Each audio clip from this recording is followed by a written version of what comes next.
Qala al-mu'allif rahimahullahu ta'ala wa nafa'ana Allahu bi ulumihim.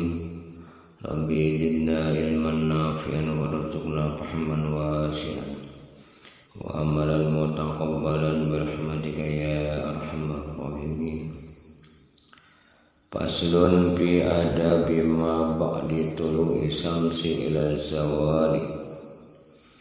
Ini suatu pasal pada menyatakan adab yang dikerjakan kemudian daripada terbit matahari hingga gelincir matahari. Maka apabila terbit matahari sekira-kira segala, maka hendaklah engkau sembahyang 2 rakaat.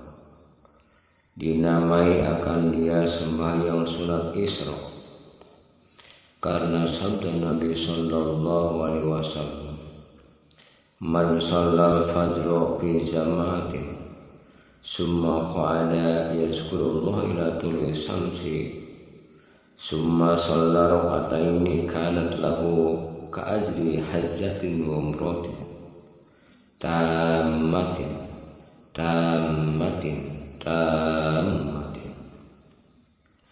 Barang siapa sembahyang subuh serta berjamaah, kemudian maka duduk ia mengucap zikrullah hingga datang kepada terbit matahari, kemudian maka sembahyang ia 2 rakaat, niscaya adalah nugraha pahalanya baginya seperti pahala haji dan umroh dengan sempurnanya.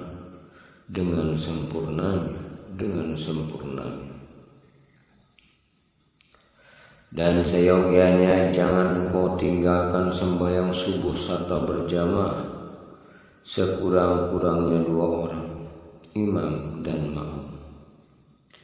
Jikalau dengan istrinya sekalipun, karena menghasilkan pahala berjamaah itu. Dan kemudian daripada suruh engkau sembahyang 2 rakaat, sembahyang Isra, inilah hanya sembahyang Isra. Usalli sunnatal Isra raka'ataini lillahi ta'ala, Allahu akbar. Maka baca olehmu kemudian daripada Fatihah pada rakaat yang pertama, Qul ya ayyuhal kafirun, dan pada rakaat yang kedua kemudian daripada Fatihah Qul huwallahu ahad, dan kemudian daripada memberi salam maka baca olehmu doa ini, alhamdulillahilladzi ja'ala al-yawma afiyatan wa ja'a bisyamsi min matla'iha, Allahumma rzuqni khairal hadzal yawm wa dafa'anni syarrahu, Allahumma nawwir qalbi bi nuri hidayatika kama nawwartal arda bi nuri syamsika abadan abad birahmatika ya arhamar rahimin. Setelah itu maka sembahyang pula akan sunat istikharah 2 rakaat. Inilah lafaz niat, usalli sunnatal istikharati raka'ataini lillahi ta'ala, Allahu akbar. Seperti yang lagi akan datang kaifiatnya. Maka jikalau ada bagimu suatu hajat yang terdapat, tiada engkau pergi kepadanya, maka baca olehmu Bismillahirrahmanirrahim, Allahumma kun wajhati fi kulli jihati wa maqsadi fi kulli qasdi wa ghayati fi kulli sa'i wa malja'i fi kulli siddatin wa hammin wa wakili fi kulli amrin wa tawallani tawalliya mahabbatan wa inayah fi kulli hal. Setelah itu maka engkau kerjakan hajatmu itu. Demikian lagi engkau kerjakan pada tiap-tiap yang ada hajatmu yang didapat, tiada mengeluarkan akan dia daripada mas'ul dengan zikir. Dan hendaklah engkau niatkan pada pertengahan pekerjaan itu berpaling kepada hak Allah daripada pekerjaan itu. Maka jikalau tiada bagimu hajat kemudian daripada sembahyang 2 rakaat itu, maka hendaklah engkau mengaji Al-Quran atau zikir atau mengaji yang memberi manfaat kepada dunia dan akhirat.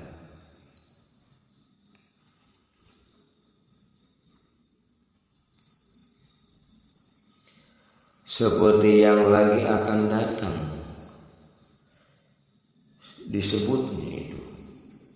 Maka apabila sampai sekira-kira 1/4 hari, maka hendaklah engkau perbuat sembahyang duha 2 rakaat, yaitu sekurang-kurangnya atau 4 rakaat atau 6 rakaat atau 8 rakaat, karena sekalian bilangan yang tersebut pada rakaat itu tersebut di dalam hadis Nabi Sallallahu Alaihi Wasallam. Maka jikalau hendak kau simpankan kepada 2 rakaat juga, inilah lafaz niat. Usalli sunnat duha rakaataini lillahi ta'ala Allahu akbar.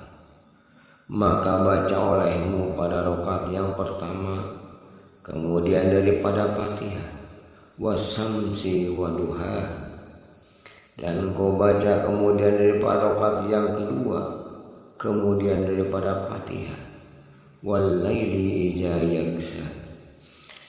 Maka apabila selesai engkau daripada mengerjakan sembahyang 2 rakaat itu, mabuk-mabukan olehmu mengucap istighfar dan sholawat atas Nabi Sallallahu Alaihi Wasallam. Setelah itu maka baca olehmu Subhanallah walhamdulillah wala ilaha illallah wallahu akbar wala haula wala quwwata illa billahil aliyyil azim. Adada khalqillah wa bidawami mulkillah 10 kali. Setelah itu maka baca olehmu akan doa barang yang kau kehendaki daripada doa yang kemudian daripada sembahyang dahulu itu sah. Tiada ada sembahyang ratibah pada antara terbit matahari hingga gelincir matahari, melainkan sembahyang isra dan sembahyang duha. Itu juga maka jika ada yang lebih waktu daripada yang demikian itu, hendaklah kau kerjakan di dalam suatu daripada 4 perkara. Bermula perkara yang pertama, hendaklah kau kerjakan di dalam waktu itu menuntut ilmu yang memberi manfaat pada agama, dan jangan kau mas'ul akan ilmu yang lain daripada ilmu yang memberi manfaat pada agama itu, seperti ilmu yang lebih daripada yang difardukan atasmu, fardu ain, seperti yang dikerjakan kebanyakan manusia yang tiada mengambil ilmu kepada orang yang baik lagi mursyid. Kata Imam Hujjatul Islam Al-Ghazali, bermula ilmu yang memberi manfaat pada agama itu yaitu barang yang menambah takutmu akan Allah Ta'ala, dan yang menambah pula pada penglihatan mata hatimu dengan gaib dirimu, dan menambahkan pengetahuanmu dengan ibadah kepada Tuhan Azza wa Jalla, dan mengurangkan ia akan kemurkaan akan cintamu kepada dunia, dan menambah gemar kepada air, dan membukakan ia akan mata hatimu pada melihat akan segala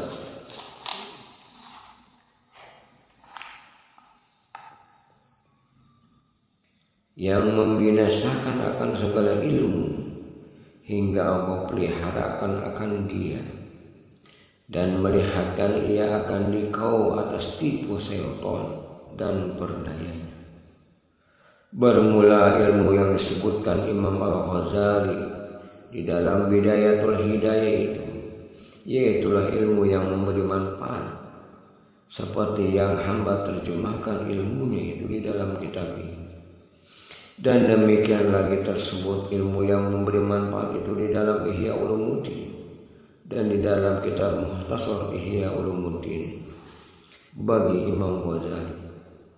Dan demikian lagi ilmu yang memberi manfaat itu tersebut dalam Minhajul Abidin dan kitab Arba'in di dalam Usul Din bagi Imam Al-Ghazali pula. Dan demikian lagi segala ilmu tasawuf seperti kitab tasawuf yang karangan Syekh Abdul Wahhab Asy'arani, yaitu yang bernama Madarijus Salikin, dan kitabnya yang bernama Uhudul Muhammadiyah dan Uhudul Masyayikh, dan kitabnya Darul Jawahir dan kitabnya Yawaqitul Jawahir dan lainnya daripada karangannya ilmu tasawuf itu. Semuanya ilmu yang memberi manfaat pada agama dan akhirat. Dan demikianlah segala karangan Syekh Ibnu Athaillah seperti kitab yang bernama Miftahul Falah dan kitabnya yang bernama Tanwirun fi Isqatit Tadbir dan kitabnya Hikam dan yang lainnya daripada yang demikian itu, seperti kitab Awariful Ma'arif bagi Syekh Syahrawi dan seperti Risalah Al-Qasairi dan lainnya yang dinamai kitab tasawuf. Dan hasil bahwasanya segala pan ilmu tasawuf itu semuanya ilmu yang memberi manfaat pada agama di dalam dunia dan akhirat. Dan kata Imam Al-Ghazali rahimahullahu ta'ala, wa hadzal fannu minal ilmin nafi qad jama'nahu fi kitab Ihya Ulumuddin fa in kunta min ahlihi fahasilhu wa amari bihi summa alimhu wad'u ilaihi faman alima zalika summa amila bihi summa da'a ilaihi fadzalika yud'a aziman fi malakutus samawati bi syahadati Isa alaihi salatu wassalam. Dan pan ini yakni pan ilmu tasawuf yang tersebut itu di dalam Bidayatul Hidayah dan yang lainnya itu, yaitulah setengah dari pan ilmu yang memberi manfaat. Telah aku himpunkan akan dia di dalam kitab Ihya Ulumuddin. Maka jikalau engkau daripada ahlinya, maka hasilkan olehmu akan dia dan amalkan olehmu dengan dia, kemudian maka ajarkan olehmu akan dia dan seru olehmu akan seorang kepadanya mengaji akan dia dan mengamalkan ia. Maka barang siapa mengetahui akan yang demikian itu dan mengamalkan akan dia, kemudian maka mengajarkan akan dia dan membarukan orang kepadanya, niscaya adalah yang demikian itu dinamai akan orang itu sebesar-besar martabat dan di mana dia akan didapatkan olehnya, yaitu pemberian dari Allah Subhanahu wa ta'ala oleh malaikat di dalam malakutus sama dengan saksi Nabi Isa alaihi salatu wassalam. Maka apabila selesai engkau daripada menuntut ilmu yang memberi manfaat itu dan engkau amalkan akan dia, serta engkau perhias pada zahir dirimu dengan mengerjakan segala ibadah yang zahir, dan engkau jauh akan segala maksiat yang zahir, dan perhiasan batinmu dengan mengerjakan ibadah yang batin itu, seperti bersifat engkau dengan segala sifat yang kepercayaan, dan engkau jauhi maksiat yang batin itu, seperti kibir dan ujub dan riya dan sum'ah dan barang seyogianya, seperti yang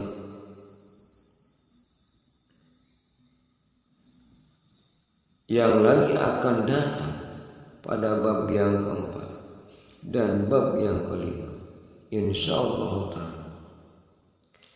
Dan jikalau ada lebih waktumu daripada mengerjakan yang demikian, maka tiada mengapa bahwa engkau masgulkan dengan menuntut ilmu fikih, supaya engkau ketahui dengan dia masalah yang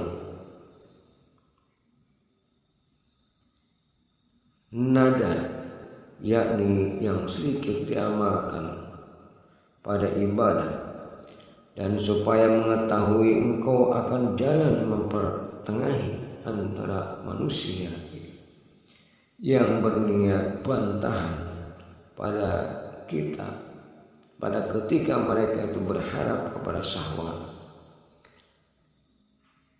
syahwat mereka itu, maka menuntut yang demikian itu kemudian daripada selesai yang tersebut dahulu, yaitu daripada jumlah fardu kifayah.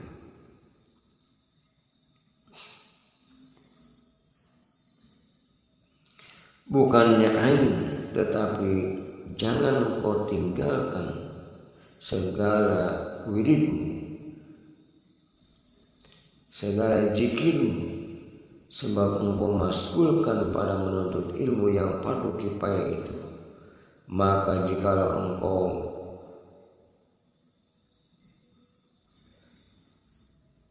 segan pada mengamalkan segala wirid dan segala zikir dan ibadah, padahal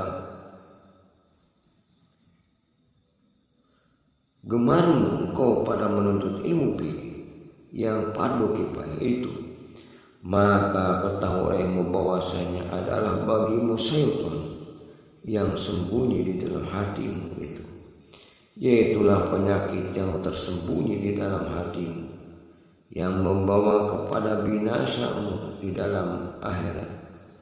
Maka tuntut pada ketika itu bukannya karena Allah Ta'ala dan bukannya karena akhirat, dan hanya saja tuntutmu itu semata-mata karena berkehendak akan dunia juga, seperti harta dan kemegahan dan kebesaran, maka tatkala itu sukalah syaitan kepadamu. Maka jikalau engkau coba akan dirimu beberapa masa pada mengerjakan segala wirid dan segala zikir dan segala ibadah, maka tiada segan pada mengerjakan yang demikian itu, tetapi sangat gemar engkau kepada menuntut ilmu yang memberi manfaat itu, dan tiada engkau kehendakan menuntutmu itu melainkan karena Allah Ta'ala, maka yang demikian itu terlebih afdal daripada segala ibadah. Karena sabda Nabi Muhammad sallallahu alaihi wasallam, talabul ilmi afdalu indallahi minas salati wassiyam wal haji wal jihad. Menuntut ilmu yang memberi manfaat itu terlebih afdal kepada Allah daripada sembahyang sunat dan puasa sunat dan haji sunat dan daripada perang sabilillah. Dan sabda Nabi sallallahu alaihi wasallam, talabul ilmi yawman khairum min syiyami salasati ashhurin. Menuntut ilmu yang memberi manfaat sehari terlebih baik daripada puasa sunat 3 bulan. Dan sabda Nabi sallallahu alaihi wasallam, talabul ilmi sa'atan khairum min qiyamil lail. Menuntut ilmu yang memberi manfaat 1 saat terlebih baik daripada sembahyang tahajud semalam. Bermula perkara yang kedua, bahwa engkau tiada kuasa atas menghasilkan ilmu yang memberi manfaat itu, dan tiada kuasa menuntut akan dia, tetapi masbul engkau dengan ibadah yang sunat daripada zikir dan membaca Quran dan mengucap tasbih dan mengucap sholawat atas Nabi Sallallahu Alaihi Wasallam. Maka yang demikian itu daripada derajat abidin, dan itulah thariqah as-sholihin. Dan adalah orang yang demikian itu setengah daripada orang yang dapat kemenangan di dalam dunia dan akhirat. Tetapi hendaklah ibadah orang itu dengan ikhlas kepada Allah Ta'ala, dan jangan dengan riya dan ujub dan takabur. Karena firman Allah Ta'ala, wa ma umiru illa liya'budullaha mukhlishina, tiada disuruh akan mereka itu pada berbuat ibadah melainkan karena menyembah Allah Ta'ala, padahal mereka itu tulus ikhlas kepada Allah Ta'ala. Bermula perkara yang ketiga, bahwa masbul engkau dengan suatu yang menyampaikan dengan dia akan berbuat kebajikan kepada muslimin, dan engkau perbuat akan suatu yang memasukkan dengan dia itu akan kesukaan ke dalam hati orang mukmin, atau engkau perbuat akan suatu yang memudahkan dengan dia segala amal yang soleh, dan ulama sufi dan ahli din, yakni orang yang beragama dan berkhidmat kepada segala guru, dan berulang-ulang pada mengerjakan pekerjaan mereka, dan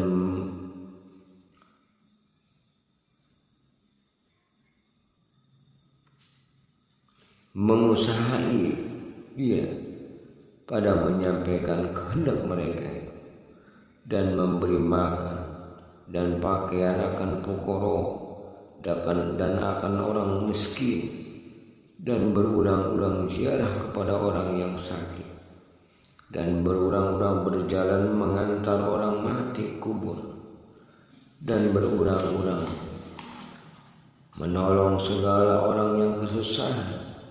Dan sekalian yang demikian itu dibilangkan akan dia daripada ibadah, lagi menyukakan akan hati orang Islam. Karena sabda Nabi Sallallahu Alaihi Wasallam, man asbaha yaumal jum'ati siyamun wa ada maridun wa syahida zanazatan wa tasaddaqa bi sadaqatin faqad wajabat lahul jannah. Barang siapa pada pagi sore Jumat puasa dan ziarah ia akan orang yang sakit, dan hadir ia akan jenazah, dan memberi ia sedekah dengan satu sedekah, maka sungguh wajib baginya surga. Bermula perkara yang keempat, bahwa tiada kuasa engkau atas yang demikian itu, tetapi masgul engkau dengan hajatmu karena berusaha atas belanja dirimu atau belanja anakmu atau istrimu, padahal sejahtera segala muslimin daripada kejahatan, dan sejahteramu dan sejahtera mereka itu daripada lidah dan tangan, dan sejahtera daripada agama, karena anggota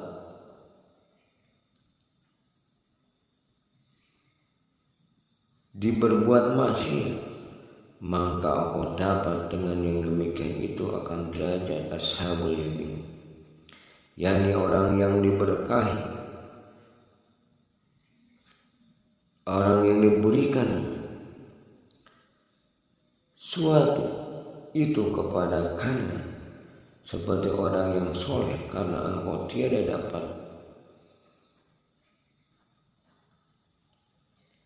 baginya kepada martabat mereka yang dahulu itu. Dan inilah sekurang-kurang martabat pada makom agama Islam. Adapun martabat yang ke bawah daripada ini, maka itu yaitu ashabus simar, yakni orang yang diberikan suatu suratan daripada kirimnya, dan yaitulah orang yang dipermain-mainkan oleh setan, karena mereka masuk akan suatu yang mengukurkan akan agama mereka ini.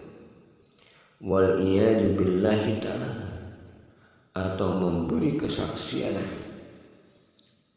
dan kejahatannya kepada hamba Allah yang muslim, maka inilah martabat yang membawa kepada kebinasaan di dalam dunia dan akhirat.